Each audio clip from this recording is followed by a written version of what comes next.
It's Super Videos back at you for another video. This is going to be my review and discussion for 706, which was called Swear. So let's get right into this. So we start with the beach scene, and it was very odd of a opener for me because it was just out of context and we didn't have any idea what was going on. We just had two new characters that we got introduced to later on. One is Cindy and one was Rachel, the little girl. But the beach scene was okay, and then they obviously come in contact with Tara, who is washed up in shore. Now, I'm assuming that that's probably where the rumors were, that they were filming a beach scene, so this was probably it. Now, before I actually get into this review in more detail, I want to say that I think this new community is probably the ocean side. Now, for comic readers, you know which community I'm talking about, but for non-comic readers, that's just a new community that exists in the comic book. Now, in the comic book, they didn't invest a lot of time with this community, but it looks like they're introducing these people earlier in the TV show and they're spending more time on them. But going back to the actual episode and for the review, so we then have the discussion Heath and Tara have in the RV about moving further than they were supposed to, that they couldn't find anything. And there was this touching scene with them because Heath was just having a hard time dealing with the people he's had to kill. And I loved that conversation. Then we actually go back to the beach scene. So it's like there's flashbacks and flash forwards going on, which I really liked because it adds to the suspense of the episode. And it made it so that we had to put the puzzles together, which I kind of liked. So then there's this little part with Tara looking at a gun that she has in her hand, and it's a bat with barbed wires on it. And that's exactly one of the guns that was at the compound that they attacked at the satellite station. So it was cool how it kind of connects because Carl found a similar gun, and then here Tara has a similar gun as well. And it's from that location. Then we go back to the beach scene. Then we have Tara waiting for the other girl, which we find her name to be Cindy, to walk away to wherever her community is, and we have Tara following her. So that was cool as well. And then we have this new community that we get introduced to. And what was very apparent to me from the beginning was that there were only women and children in this community. And of course, we find out later what happened, but I'll get back to that. Then I love the scene with Tara being surrounded. So she finds this community, she's trying to sneak in there, and then they find out and they surround her. So that was very cool as well. Then we have the part where Tara's interrogated and she's basically asked where her community is. And of course, Tara lies. They catch on her lie pretty quickly, which shows that she's not a good liar. But I just love the interaction she has with the leader at this new community. I think the leader's name is Netanya. So I'm interested to know more about Netanya if we ever go back to this community, which I believe we will. So another thing that was very interesting was that Netanya said that they shoot strangers on sight. And that just goes back to how untrusting they are of others.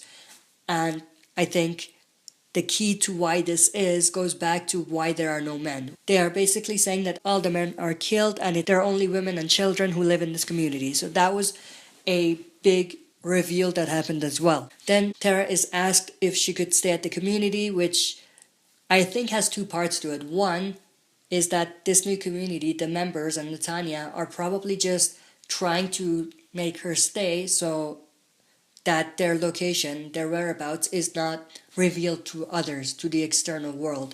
But the other part of it, they may want to use her because she's a good fighter. So there's two parts to it. And then Tara talks them into having two people go with her to first look for Heath. Of course, Heath is missing. We don't know what happened to him, but he's missing. And it's just a matter of, is he dead or did he just run away? But it's not revealed. So Netanya agrees that two of their members can go back with Tara to try to find Heath, and then after that go to their community and then see what they can do together. So that was very interesting as well because we have this sort of dynamic between two communities, trading and everything like that. We have the part where they're getting back to the bridge to look for Heath, and then Tara runs away. Now, I still don't know why she ran away. It was a bad move on her part because she was the one that talked them into letting her go in the first place. But I guess she just doesn't want them to know about Alexandria. So there's some reasoning to it. She runs away. She's unsuccessful initially, but Sydney helps her to get away. And then at this part, before Sydney actually helps her, we have the big reveal, which is that the saviors are in fact the people who attacked them and killed all of the men and the children that are older than 10. And it just shows how brutal the saviors really are. But I actually like that even though this episode is a bottle episode, that there is connections to what's actually going on. So it's not a complete separation of reality. It's basically connecting to the actual storyline as well. Then we have, of course, like I said, Sydney helping Tara run away. They get to the bridge and they're surrounded by the walkers, which I loved. I think that was one of the best moments of the episode because they're surrounded by all of these walkers and Sydney's helping Tara get through. And it's just very intense, and I loved how intense that scene was. Tara makes it to the other side, and then there's this moment where he sees someone with dreads and thinks that it's Heath, because she still doesn't know. Did Heath make it? Did he not make it? So goes and checks to see if this walker is Heath, and of course it's not. So she has a bit of hope after that because she believes that Heath probably survived. And there are also signs that lead her to think that Heath probably found some sort of vehicle and ran away. But the big question is whether Heath actually made it or not, because we don't know. Was that Heath that ran away? Was he bitten before he ran away? We just don't know that. And I think that's something that's going to be revealed later on, probably in the second half.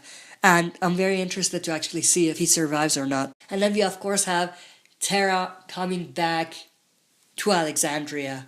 And, of course, Sydney didn't follow her. She just wanted to make sure that Tara got past that bridge safely, which she did. So we have the part where Tara is getting back to Alexandria, and there's this part where she is looking for supplies inside of a grounded boat, and that's exactly the boat that's used in the intro where they show the actress who plays Tara, which is Ilana Masterson. So I loved that connection as well. Then we have Tara getting back. She gets back. She sees Eugene. She finds that things aren't good. Things are very bad. Things are going very bad. Then, of course, we have Rosita telling her what happened about Denise, about Glenn, about Abraham.